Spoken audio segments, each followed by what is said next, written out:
Iran সমর্থিত ইরাকে মিলিশিয়াদের চলতি সপ্তাহে প্রকাশ করা ভিডিও ক্লিপগুলো ইউক্রেন যুদ্ধ অনুসরণকারী যে কোনো ব্যক্তির কাছে পরিচিত মনে হয়েছে।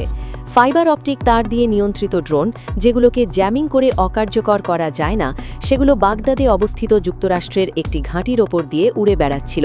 এরপর এফপিভি নামে পরিচিত ড্রোনগুলো হঠাৎ নিচে নেমে লক্ষ্যবস্তুতে আঘাত হানে, আর সে লক্ষ্যবস্তু হল মাটিতে থাকা একটি মার্কিন ব্ল্যাক হক হেলিকপ্টার এবং একটি আকাশ প্রতিরক্ষা রাডার ব্যবস্থা। এটি যুদ্ধের একটি নতুন কৌশল, আর এই কৌশলের প্রয়োগ ঘটছে মধ্যপ্রাচ্যে। যুক্তরাষ্ট্রের প্রেসিডেন্ট ডোনাল্ড ট্রাম্প মধ্যপ্রাচ্য অঞ্চলে হাজার হাজার মার্কিন সেনা পাঠিয়েছেন।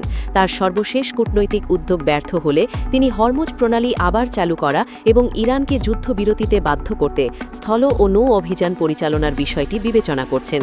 যুক্তরাষ্ট্রের এসব মেরিন ও সেনা সদস্যরা ইরানে অবতরণ করলে তারা এমন একটি ড্রোন নিয়ন্ত্রিত পরিবেশের মুখোমুখি হবেন যা ইরাক ও আফগানিস্তানে যুক্তরাষ্ট্রের আগের সামরিক অভিযানের সঙ্গে খুব কমই মিল রয়েছে।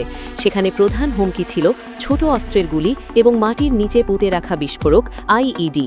যুক্তরাজ্যের বিমান বাহিনীর অবসরপ্রাপ্ত এয়ার মার্শাল মার্টিন স্যামসন বলেন, পারস্য উপসাগরে মোতায়েন করা যে কোনো মার্কিন স্থলসেনা বা যুদ্ধজাহাজ হাতের কাছের লক্ষ্যবস্তু হিসেবে গণ্য হবে এবং উভয় পক্ষই এফপিভি ড্রোন ব্যবহারে সক্ষম। বর্তমানে international institute for strategic studies নামের একটি চিন্তন প্রতিষ্ঠানের মধ্যপ্রাচ্য শাখার প্রধান হিসেবে আছেন ৩ তারকা জেনারেল পদমর্যাদার সাবেক এই বিমান বাহিনী কর্মকর্তা।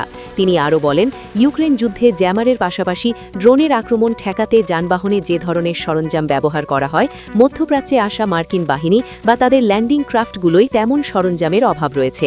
স্যামসন বলেন, ইরান সম্ভবত এই দুর্বলতা আগে থেকেই আঁচ করতে পেরেছে এবং রাশিয়ার কাছ থেকে এ বিষয়ে অভিজ্ঞতা অর্জন করেছে যে কিভাবে এ সুযোগ কাজে লাগানো যায়। তবে এই বিষয়ে পেন্টাগন কোনো মন্তব্য করতে রাজি হয়নি। তারা বিষয়টি যুক্তরাষ্ট্রের সামরিক বাহিনীর সেন্ট্রাল কমান্ডের সঙ্গে যোগাযোগ করতে বলেছে। সেন্ট্রাল কমান্ডের একজন মুখপাত্র ইরান কিভাবে ইউক্রেন যুদ্ধের শিক্ষা কাজে লাগাচ্ছে সেই বিষয়ে কোনো মন্তব্য করতে রাজি হননি।